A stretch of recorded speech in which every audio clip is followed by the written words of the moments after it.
Assalamualaikum warahmatullahi wabarakatuh. Oke, kita lanjutkan materi kita. Materi kita masih di flowchart, algoritma dan flowchart. Kita masuk yang kedua ya. Algoritma dan flowchart yang kedua. Oke, sebelum kita mulai materi, kita mau review dulu materi yang sebelumnya, yaitu flowchart. Ibu harap tidak ada kesulitan mengerjakan flowchartnya ya. Ini simbol-simbol yang kemarin tolong dicatat di buku kalian ya, karena suatu saat nanti akan dibutuhkan untuk ulangannya. Oke, di sini yang perlu dicatat atau yang perlu diperhatikan tidak hanya gambarnya saja. Perhatikan juga apa yang Ibu sampaikan dalam video ini, barangkali bisa jadi tambahan ya untuk materi kalian. Oke, kita lanjut. Nah, ini yang kemarin tugas minggu lalu adalah membuat algoritma pengiriman email. Oke, kita lihat. Ini Ibu nggak paham deh. Sejujurnya Ibu sama sekali nggak paham. Kenapa 3 kelas yang Ibu ajar jawabannya mayoritas ini? Kalaupun ada yang beda, paling satu kelas 5 orang, nggak nyampe 10 orang. Ya, kalaupun beda. Untuk yang kemarin telat mengumpulkan tugas, Ibu belum koreksi, tapi Ibu sudah kumpulkan nama-namanya ya. Nah, kita mau bahas yang di sini. Kita mulai dari isi alamat email dan subjek nama penerima. Kita udah lihat tabel sebelumnya ya. Isi itu adalah simbolnya sama seperti yang di atas. Ya. Simbol, kita lihat isi. Oke. Input atau output adalah ini ya. Input atau output. Sedangkan persegi panjang adalah proses ya. Jadi yang kemarin diketukar ya, yang di sini.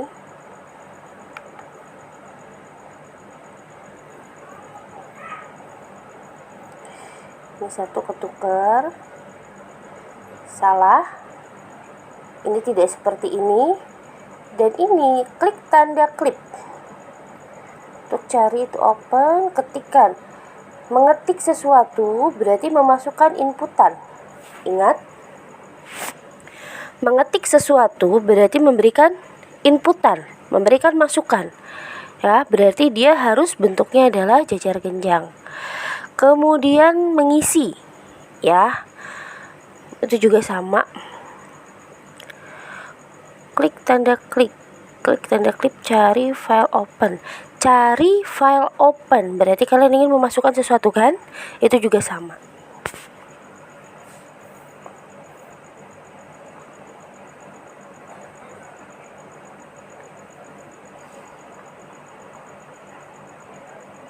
Ya, itu juga sama. Dan bagian paling bawah kirim, ini ketukar ini. Ibu nggak tahu kalian apakah mikir sendiri atau enggak ya. Kirim ini salah. Kirim ini harusnya dia memproses. Kirim, proses ya, bukan inputan. Tidak ada yang dimasukkan di sana. Jadi kirim ini malah menggunakan kotak. Oke. Kirim di bawah menggunakan kotak. Kemudian prosesnya sebelum masuk ke sini, oke. Seharusnya di sini ada satu proses lagi setelah kalian mengisi web login ya. Prosesnya harus dimasukkan di situ.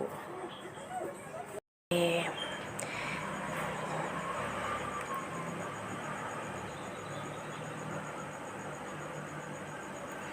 Biar nggak berantakan kita hapus dulu.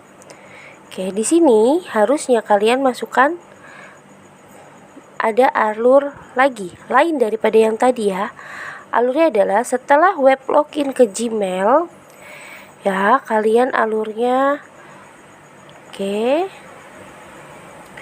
Buat inputan di sini input ya, input apa namanya, nama, username dan password. Setelah itu baru di sini kalian lakukan proses. Oke, langsung ke decision boleh. Harusnya ada satu yang kalian perhatikan, email dan cek username. Di atas kalian sudah pilih. Kalau berhasil kalian lanjut login ke ini Gmail, sambungannya adalah kalian harus kotak yang ini. Nih tadi sambungannya di sini. Ya. Kemudian kalau tidak sukses berarti ngulangnya ke sini. Kayak gitu ya, ini tidak. Ini ya, berarti nyambungnya ke sana. Oke, jadi yang diperhatikan adalah yang pertama, simbol kalian salah.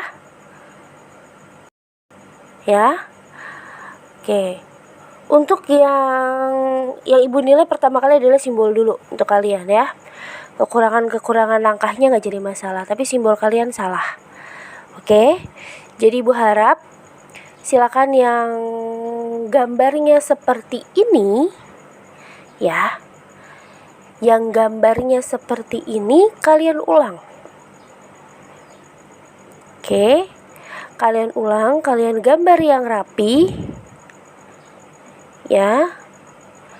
Kalau sudah, kirim ke ibu. Terus gambar yang lain gimana, Bu? Udah betul atau belum?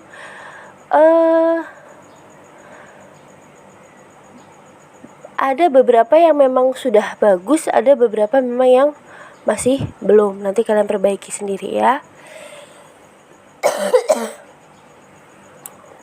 Untuk yang gambarnya seperti ini, seperti di ibu minta kalian perbaiki. Kalian masukkan ke dalam catatan hari ini. Ketika ibu minta catatannya untuk dikumpulkan, kalian sudah siap rapi dikumpulkan ya. Oke. Sekarang kita lanjut materinya.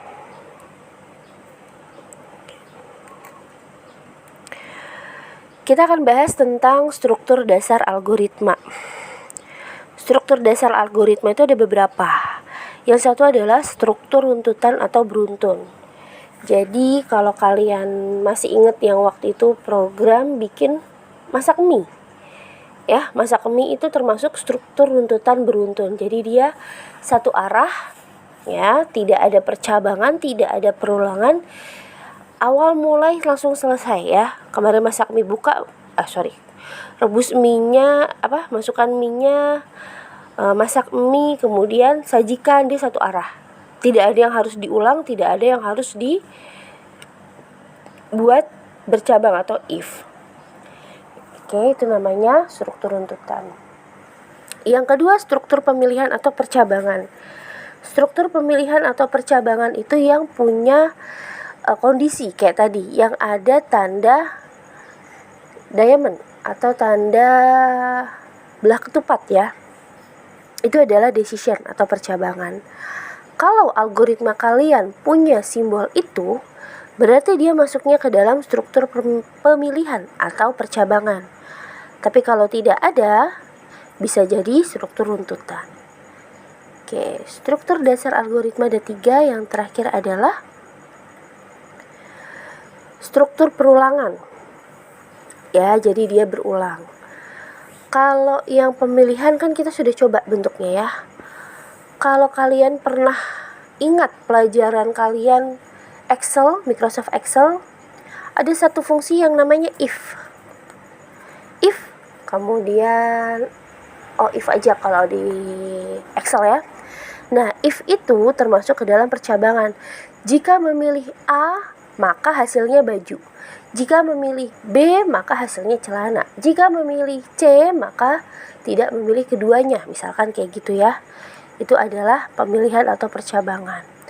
Kalau yang kita contohkan tadi adalah jika loginnya berhasil atau jika username dan passwordnya sama, maka lanjutkan proses. Jika tidak, ulang proses.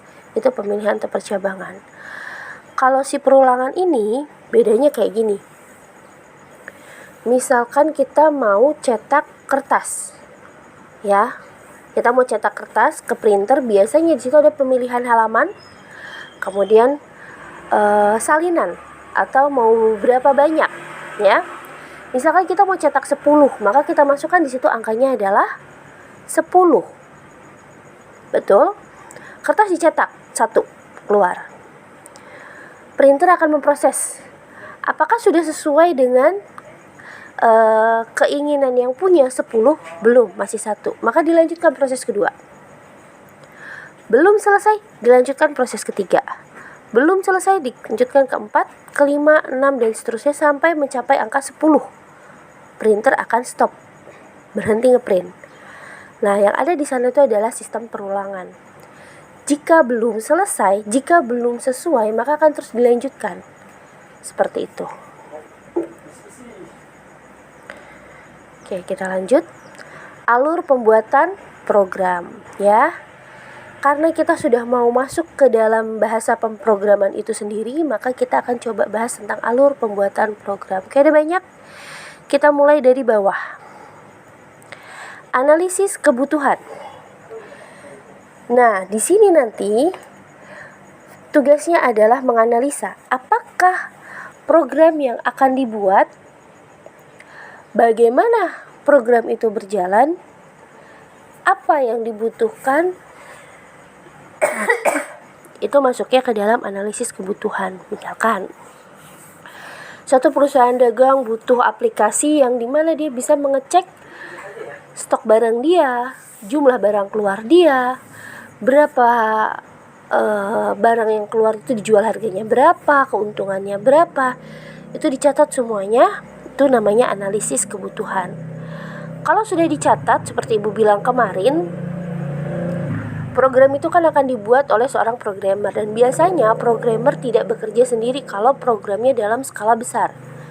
Kalau programnya dalam skala kecil, berarti biasanya dia sendiri bisa. Tapi kalau programnya dalam skala besar, dia butuh yang namanya acuan. Maka kita akan gambar flowchart.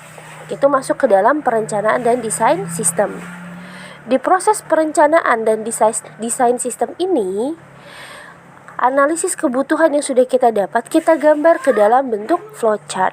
Ya, jadi kalau analisis kebutuhan tadi mencari apa-apa yang dibutuhkan, apa-apa yang harus dikerjakan. Kalau sudah dirancang ke dalam flowchart, masuk ke dalam perencanaan dan desain sistem. Di sana flowchart dibuat, sudah selesai dibuat, kemudian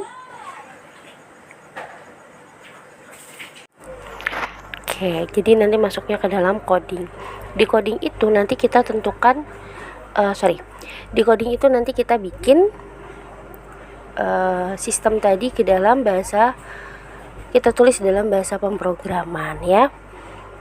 Jadi tadi di analisis kebutuhan kita udah tentukan kita mau pakai program apa, bahasanya apa, ya, yang sesuai dengan kebutuhan si pelanggan tadi. Nah, di situ di coding kita ketik semua bahasanya, listing programnya, oke. Kemudian setelah itu lanjut ke testing. Ya.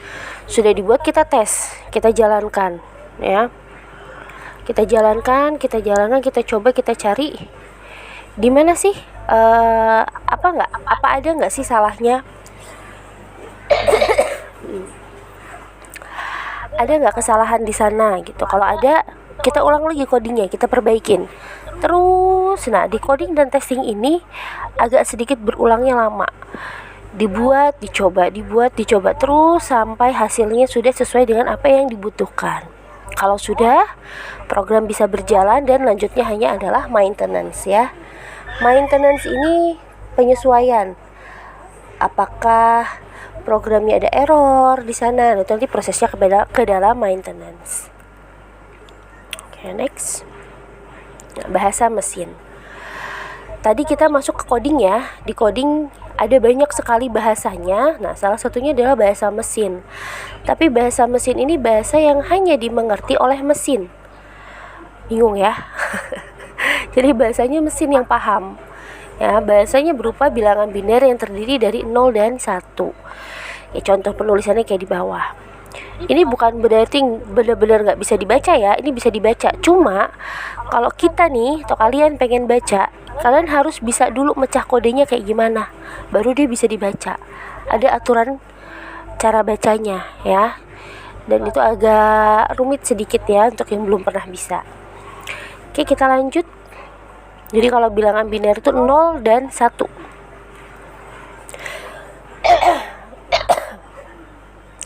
Karena bahasa mesin tadi cukup susah, nggak semua orang bisa pakai, maka pengembangan software juga nggak bisa secepat yang diharapkan. Maka dikembangkan language software atau bahasa pemrogram atau bahasa software sebagai alternatif penulisan program yang lebih mudah. Apa saja? Contohnya adalah compiler, interpreter, assembler. Ini istilahnya ada compiler, interpreter, dan assembler. Ketiga poin ini adalah penterjemah program. Ya, cuma penterjemahnya punya cara menerjemahkan yang berbeda-beda. Oke? Kita bicara yang pertama compiler dulu. Compiler ini penerjemah bahasa yang mengubah bahasa program tingkat tinggi menjadi kode mesin yang bisa dimengerti mesin pada satu waktu. Yang bisa dimengerti oleh mesin. Nah, bahasa tingkat tinggi itu apa? Bahasa tingkat tinggi itu adalah bahasa C atau C++. Ya, ini adalah bahasa tingkat tinggi. Dengan menggunakan compiler, bahasa tingkat tinggi ini diterjemahkan menjadi bahasa mesin. Ya, dan bahasa C kalian lebih bisa memahami, penulisannya masih bisa dibilang mudah dibanding kalian menulis kode mesin. Ya, jadi nanti si compiler ini tugasnya adalah menerjemahkan bahasa. Kalau kalian misalkan nggak ngerti bahasa Inggris, kalian buka Google, kalian cari Google Translate, ya kan? Di Google Translate kalian ketik bahasa yang pengen kalian cari atau kalian terjemahkan. Nah, compiler dan Google Translate itu mirip. Ya, nah, compiler di sini menerjemahkan bahasanya pada satu waktu yang bersamaan. Kayak gitu. Jadi kodenya udah diketik semua, dia langsung cek set semuanya. Kayak gitu. Oke, kalau yang berikutnya adalah interpreter. Interpreter mengkonversi kode sumber ke kode mesin baris demi baris. Oke, dia sama ya. Dia menerjemahkan bahasa komputer. Di sini bahasanya adalah Python, Ruby, PHP, dan Perl. Ya. Jadi di sini bahasa yang diterjemahkan oleh interpreter adalah Python, Ruby, PHP, dan Perl. Kenapa nggak sama dengan compiler? Beda. Bedanya di mana? Kalau compiler tadi menerjemahkan pada satu waktu bersamaan, jadi codingnya diketik dulu kemudian diterjemahkan. Kalau di interpreter mengkonversi kode sumber ke mesin baris demi baris. Jadi waktu pemindaiannya lebih rendah, tapi waktu eksekusi keseluruhannya lebih tinggi. Kayak gitu ya. Satu lagi adalah assembler. Assembler di antara bahasa tingkat tinggi dan bahasa mesin, dia di antara keduanya, tapi dia lebih ke bahasa tingkat rendah. Ya, tidak mudah dibaca dan dimengerti oleh programmer. Assembler berarti penerjemah dalam mengubah. Oke, ini sama ya assembler, tapi yang sering kita pakai compiler dan interpreter. Dan yang mau ibu ajarkan ke kalian pertama kali adalah compiler dulu ya. Compiler itu kita mau pakai bahasa C++ ya, atau C#. Nah, di situ kita butuh aplikasi tambahan. Ya, namanya MS-DOS atau Turbo C++.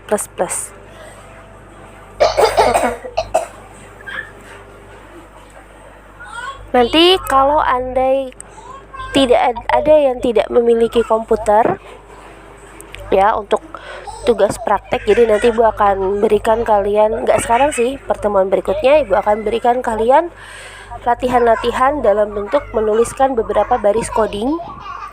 Agak rumit memang kalau nggak ketemu langsung, tapi kita coba ya. Kalau ada yang tidak memiliki komputer atau tidak punya akses komputer ya, jangan lupa untuk WhatsApp ketua kelasnya, nanti kabarkan ke ibu. Oke? Nah, instalasi Turbo C untuk C++. Di sini ibu kasih cara installnya.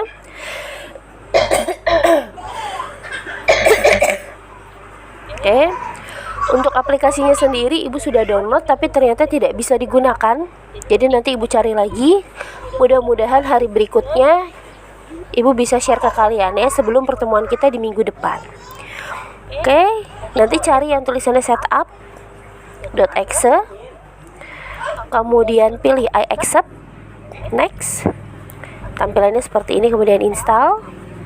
Ya, nanti biarkan dia berproses sendiri, baru selesai. Mudah ya caranya, nggak terlalu berbelit-belit. Oke, cukup sampai di sini dulu materi kita hari ini. Jangan lupa buat catatan yang rapi ya, karena nanti ada waktunya ibu akan minta kalian untuk mengirimkan catatan kalian ke ibu. Oke, kemudian begitu kalian sudah dapat programnya, tolong diinstal. Kalau yang tidak punya komputer, tolong dikabarkan ke ketua kelas untuk dilanjutkan ke ibu ya.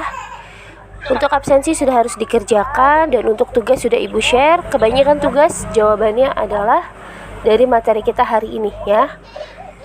Oke, cukup sampai sini dulu materi kita. Assalamualaikum warahmatullahi wabarakatuh. Tetap semangat belajar di rumah, jangan bosan untuk mencari materi-materi lain daripada yang sudah ibu kasih. Terima kasih.